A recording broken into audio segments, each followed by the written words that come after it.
people remember the food, they remember the golden arches glowing against a night sky, the specific crunch of a perfectly salted fry, and the familiar paper wrapping of a cheeseburger. But what made McDonald's dominate the global landscape was never just the burger. The food was merely the interface. The true genius of the company, the engine that allowed it to conquer the world, was the operating logic that could reproduce the exact same outcome at an impossible scale. If you ask the average person how McDonald's became the largest restaurant chain in history, they will usually tell you a story about convenience. They will say it was about being in the right place at the right time, offering cheap, hot food to a booming post-war middle class in America. They might mention Ray Kroc, the ambitious milkshake machine salesman who saw potential in a small burger stand and aggressively expanded it. The popular narrative is fundamentally a story about consumer demand meeting a good, affordable product. But this view is dangerously incomplete. In the 1950s, the American landscape was already littered with drive-ins, diners, and roadside burger joints. Anyone with a grill could make a hamburger.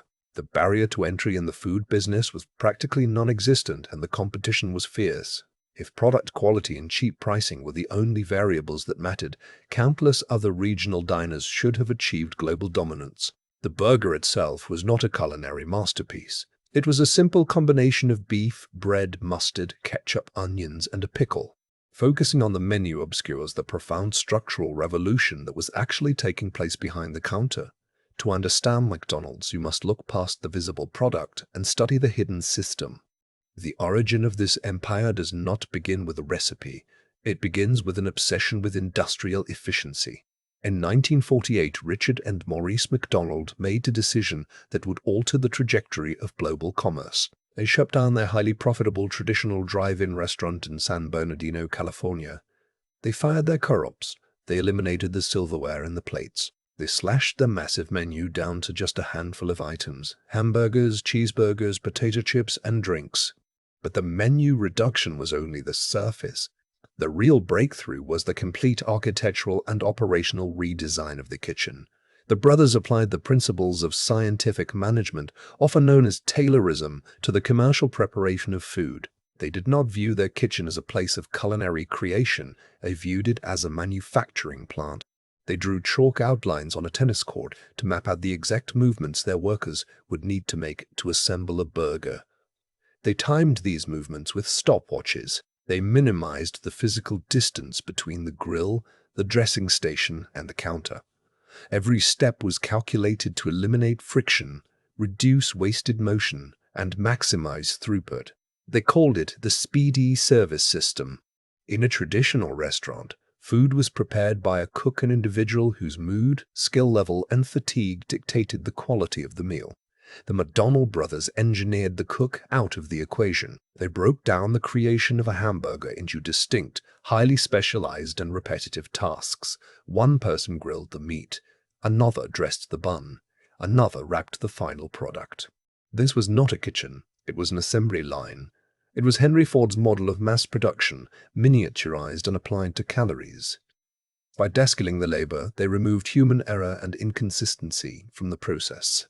It did not matter who was working the grill on any given Tuesday. The system was designed so that a teenager with zero culinary experience could be trained in a matter of hours to produce a product that was mathematically identical to the one made by the person before them. This was the first layer of the hidden system. The product was no longer just a hamburger. The product was predictability. When a customer walked up to that window, they were not buying culinary excellence, they were buying the psychological comfort of absolute certainty. The food would taste exactly the same, it would be assembled in exactly the same way, and it would be delivered in less than 60 seconds. Yet, as revolutionary as the Speedee service system was, a highly efficient single restaurant does not make a global empire. The McDonald brothers had invented the engine, but they lacked the vehicle to drive it across the world. They were content with their wealth and their localized success. The transition from a profitable local business to an inevitable global monopoly required a different kind of visionary. It required someone who understood that the ultimate value of the McDonald's system was not the cash it generated in San Bernardino, but the fact that the system itself was perfectly replicable. This is where Ray Kroc enters the narrative. Kroc was not a chef, and he was not a restaurant operator by trade. He was a troubling salesman who had spent decades observing the inefficiencies of the American food service industry. When Kroc visited San Bernardino in 1954 to see why one restaurant needed so many of his multi-mixer machines, he did not just see a busy burger stand. He saw a blueprint. Kroc realized that the true product to sell was not hamburgers to consumers, but the business model itself to entrepreneurs. He saw a mechanism for wealth generation that could be duplicated infinitely across the map. But this required a profound shift in how franchising was understood. In the 1950s, franchising often meant selling a brand name to an independent operator, collecting a large upfront fee, and leaving them to fend for themselves. The inevitable result of this model was a rapid degradation of quality. A restaurant owner in Ohio might decide to save money by using cheaper beef, or an operator in Texas might decide to add burritos to the menu. The brand would fracture, and the customer experience would become a gamble. Kroc inverted this dynamic. He took a remarkably low upfront fee, tying his own financial survival directly to the success of his operators. His philosophy was, in business for yourself, but not by yourself. But to ensure their success and to protect the brand, he had to enforce total, uncompromising compliance to the exact system the McDonald brothers had invented. The blueprint had to be executed with militant precision. This necessity gave birth to a level of corporate standardization previously unseen in the service industry. McDonald's produced an operations and training manual that was obsessively detailed. It dictated the exact temperature of the fry vats, the precise thickness of the pickle slice, and the specific number of meat patties that had to be yielded from a single pound of beef. It specified the exact sequence in which a burger must be assembled, and the maximum holding time for a cooked patty before it had to be thrown away. To institutionalize this compliance, the company established Hamburger University in 1961. This was not a marketing gimmick, it was a rigorous corporate training facility designed to program human management to match the mechanical efficiency of the kitchen equipment. A degree in hamburgerology was essentially a certification in operational obedience. The goal was to eliminate variation. Variation is the enemy of a scalable system. Yet, even with this draconian control over operations, the company's financial model was surprisingly fragile in its early years. Kroc was expanding the footprint rapidly, but the revenue generated from the tiny percentage of franchise sales was barely enough to cover corporate overhead. The business of selling food, even highly efficient food, operated on razor-thin margins. By the late 1950s, despite lines of customers wrapping around the block, McDonald's was teetering on the edge of insolvency. The system was perfect, but the capital structure was flawed. The pivot that transformed McDonald's from a struggling fast food chain into an invincible financial empire came from Harry Sonneborn, the company's first president. Sonneborn looked at the balance sheet and identified the fundamental error. They were trying to build wealth by taking a fraction of a penny from a 15-cent hamburger. Sonneborn introduced a radical shift in perspective. He famously told Kroc and the corporate investors, "We are not technically in the food business, we are in the real estate business." This was the second and arguably most important layer of the hidden system. Sonneborn established the Franchise Realty Corporation. Instead of just selling a franchise license, McDonald's would identify the optimal location for a new restaurant, lease or buy the land, and build the physical structure.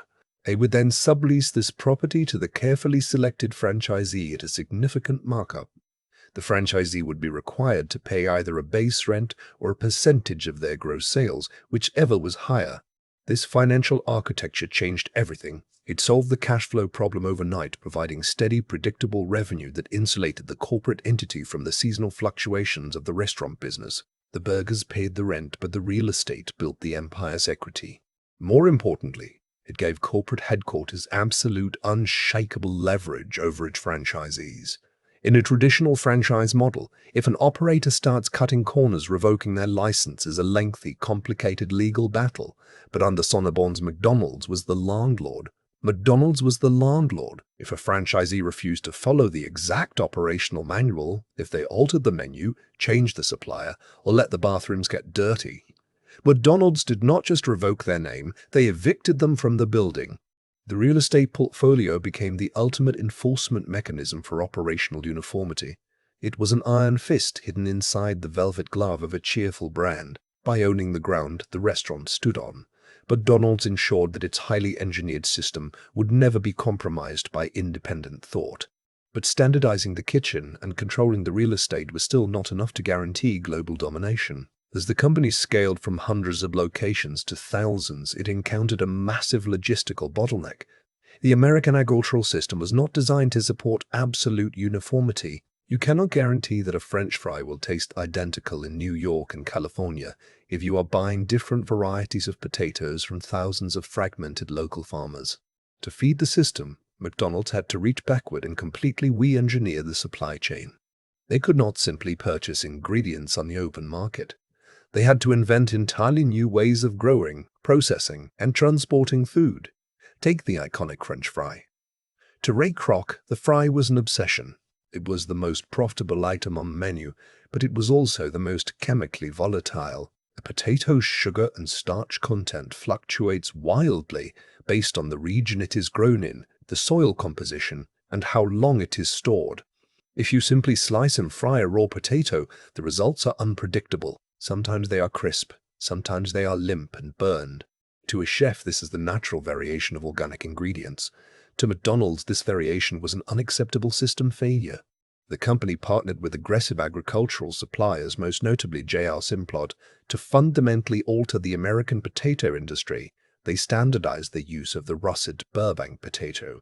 They funded research into advanced curing processes to control sugar levels. More importantly, they pioneered the technology to flash freeze potatoes at a massive industrial scale. This technological leap meant that a fry cooked in Tokyo would come from the exact same harvest, processed in the exact same centralized facility, as a fry cooked in Chicago. McDonald's didn't just buy potatoes, they dictated the genetic profile, the agricultural practices, and the exact moisture content of the crop.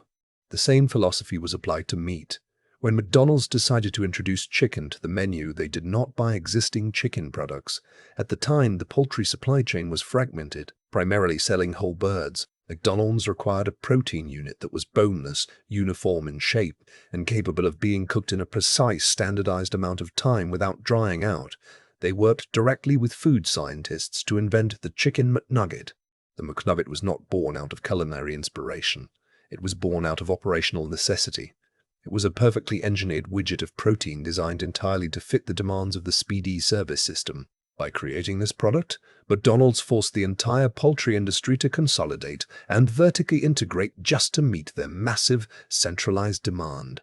This is the terrifying power of a dominant system. It acts as a gravitational black hole. It does not adapt to the world around it. It forces the external world to adapt to its strict specifications. Suppliers who complied and hit the exacting tolerances became billionaires. Suppliers who couldn't meet the standards were systematically eliminated from the ecosystem. Even their partnership with Coca-Cola was re-engineered. While other restaurants received syrup in plastic bags, McDonald's mandated that Coca-Cola deliver their syrup in stainless steel tanks to preserve the exact temperature and carbonation profile, ensuring their soda tasted objectively crisper than the competition. But even with the kitchen, the real estate, and the global supply chain locked down, a system is only as powerful as its ability to generate perpetual demand. The final layer of the McDonald's machinery was the industrialization of customer acquisition. Most restaurants view marketing as an unpredictable expense to drive temporary foot traffic.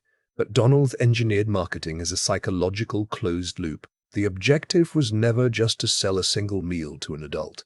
It was to embed the system into the cultural rhythm of a population from birth. They introduced the Happy Meal, which was a masterclass in lifetime value creation. By bundling a cheap, mass-produced plastic toy with highly engineered, hyper-palatable food, they bypassed the adult decision-maker entirely. They marketed directly to the child, turning the child into an internal advocate who would pressure the family into entering the system. They were not just selling calories, they were conditioning consumer behavior. They built brightly colored playgrounds to make the restaurant a destination, not just a pit stop. They standardized the architecture so that a McDonald's building was instantly recognizable from a moving car on a highway, acting as a three-dimensional billboard. The brand itself became a mechanism of psychological trust. In a chaotic, unpredictable world, the golden arches signaled absolute safety. You knew exactly what it would cost, exactly how it would taste, and exactly how long it would take. This total systemic control is the reason McDonald's has survived decades of changing consumer tastes, health crazes, economic recessions, and global pandemics. When the public demanded healthier options, McDonald's did not panic. They simply fed premium salads, apple slices, and grilled chicken into the exact same logistical machinery. The product was swapped out, but the system remained untouched and supreme. Today, we are witnessing the next profound evolution of this operating logic. The chalk outlines drawn by the McDonald brothers on that San Bernardino tennis court have been replaced by algorithms. The hidden system is no longer just physical and mechanical. It is digital and predictive. Look inside a modern McDonald's location. The human counterstaff is slowly disappearing, replaced by towering touchscreen kiosks. The mobile app allows the consumer to input their order into the system before they even arrive at the property. This is not just a cosmetic technological upgrade, it is a structural reinforcement of the company's founding philosophy. Casks do not call in sick. Algorithms do not forget to upsell you a large drink or a dessert. The digital interface removes the final, most unpredictable variable from the operational equation: human interaction. Furthermore, this digital layer captures an unprecedented velocity of data. The system now knows what you order, when you order it, and how long it takes to fulfill it, tracked down to the microsecond. McDonald's has spent hundreds of millions of dollars acquiring artificial intelligence companies specifically to optimize their drive-through menus in real time. The digital menu boards change the displayed items based on the local weather, the time of day, and the current traffic bottleneck inside the kitchen. The assembly line has become self-aware. This brings us to the ultimate reality of McDonald's. It is not, and it never truly was, a hamburger company. It is a hyper-efficient logistical network, disguised as a restaurant, built on a foundation of aggressive commercial real estate and fueled by a globally integrated, scientifically managed supply chain. The burger is just the physical manifestation of the system. It is simply the receipt you are handed for participating in their process. Here is the real strategic lesson. Amateurs in business obsess over the product. They believe that if they just make a better burger, write a cleaner line of code, or design a more beautiful aesthetic interface, the market will inevitably recognize their genius and reward them. They fight bloody, exhausting battles over incremental improvements in quality, entirely unaware of the battlefield they are actually standing on. Professionals understand that the product is secondary. The product only buys you the right to enter the game. What determines whether a company stays a localized, stressful success or becomes an inevitable, unstoppable global empire is the infrastructure operating beneath the surface. A brilliant product attached to a chaotic, unscalable system will eventually collapse under the weight of its own success. It will fracture when subjected to the pressures of geography, employee turnover, and time. That a simple product, even a profoundly average one when attached to a system of absolute unyielding predictability, can conquer the globe. McDonald's won because Richard and Maurice McDonald had the analytical foresight to map the assembly line.